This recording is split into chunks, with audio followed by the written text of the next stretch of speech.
Chapter 10. A Better Life, a Better World. What is important in life is life, and not the result of life. Johann Wolfgang von Goethe, 1749 to 1832. Be yourself. Everyone else is already taken. Oscar Wilde, 1854 to 1900. To speak seriously, the standards of goodness which are generally recognized by public opinion are not those which are calculated to make the world a happier place. This is due to a variety of causes, of which the chief is tradition, and the next most powerful is the unjust power of dominant classes. We need a morality based upon love of life, upon pleasure in growth and positive achievement, not upon repression and prohibition. A man should be regarded as good if he is happy, expansive, generous and glad when others are happy. If so, a few peccadillos should be regarded as of little importance. Reason may be a small force, but it is constant and works always in one direction, while the forces of unreason destroy one another in futile strife. Therefore, every orgy of unreason in the end strengthens the friends of reason, and shows afresh that they are the only true friends of humanity. Bertrand Russell, 1872 to 1970. We have an inherent sense of deeds and duties, that is, an underlying obligation to do good. At just about every graduation ceremony I've attended, and probably mine as well, but that was too long ago to recall, the graduates are told to go out and change the world to make it a better place. Edmund Burke's statement, albeit apocryphal, warns us that all that is necessary for the triumph of evil is that good men do nothing.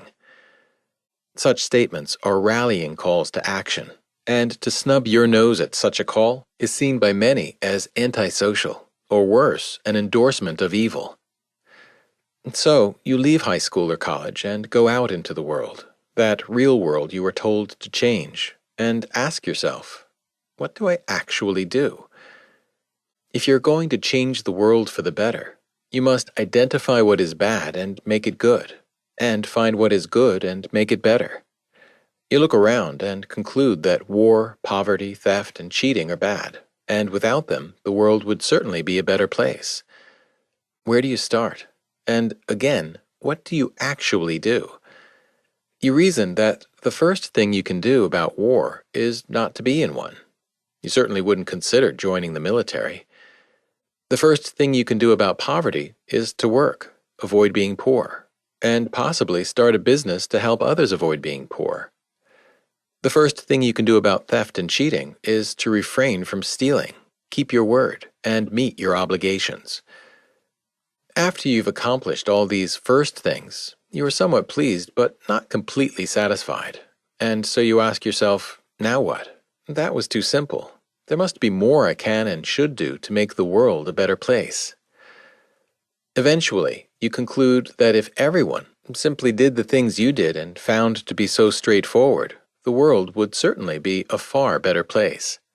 You are so excited that you are itching to spread the word and get others excited about how they too can make the world a better place.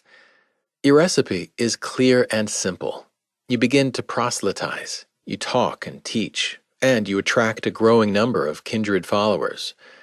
But the process is far too slow, and life is too short. You are frustrated by the meager impact you're having on the world. You see others gaining notoriety, getting their ideas debated and laws passed. You know your ideas about how to make the world a better place are far better. In fact, you're not too keen on most of the other ways being proposed, and you're convinced some of them will even make the world worse. Yet no one is talking about you and your ideas, except your friends who like your ideas so much they encourage you to get into politics, where you can do more good by enacting your ideas into law. What I've tried to capture here, very loosely, stems from the life of my dear friend Harry Browne, who authored several books, my favorite being How I Found Freedom in an Unfree World. Harry, who despised the state, was a great inspiration. Later in life, however, he became so disheartened about the direction the country was taking that he succumbed to the temptation of trying to fix it by getting into politics. I remember the day he called to tell me he had decided to run for president as the Libertarian Party candidate in the 1996 election. "Why?" I asked, with absolute shock and disappointment. He responded, "The country is going to hell, and I can't take it any longer." The sadness in his voice left me speechless and unwilling to try to convince him otherwise. He won the nomination and garnered the number of votes typical for a libertarian candidate. Yes, the political stage is a difficult arena to avoid. I met and spoke with Harry several times during his campaign, but never had the gumption to question his decision again. He died in 2006. And left me with the memorable lesson that those who want to do good are not always satisfied with just living their lives and minding their own business. I cannot question one's urge to get into politics to do good. I can only question how it is ever possible to do good by way of politics. Many have been conditioned to believe that not participating in the political process is shameful and unpatriotic, especially when it comes to war. Political charlatans instill guilt in those unwilling to kill as a patriotic duty. State advertisements entice impressionable young men to fight wars by portraying military life as glorious and honorable.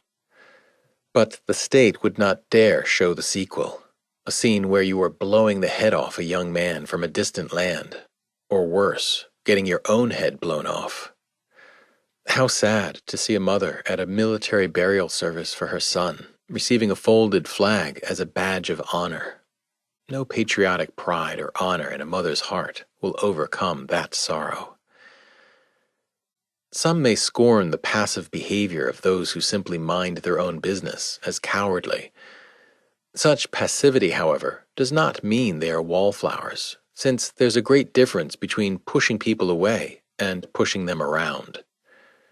Maybe the foremost way to make the world better is simply this: don't go to war, don't be on the dole, don't endorse politics, do good work, and mind your own business. This simple path to a better world may not be newsworthy or codified in history books, but it will give you the pleasure of living your life your way, knowing you didn't get in the way of others trying to do the same. Thank you for listening. This has been Liberty, Dicta, and Force: Why Liberty Brings Out the Best in People and How Government Brings Out the Worst. Written by Louis Carabini. Narrated by Daniel Bennett. Copyright and production copyright 2018 by Ludwig von Mises Institute.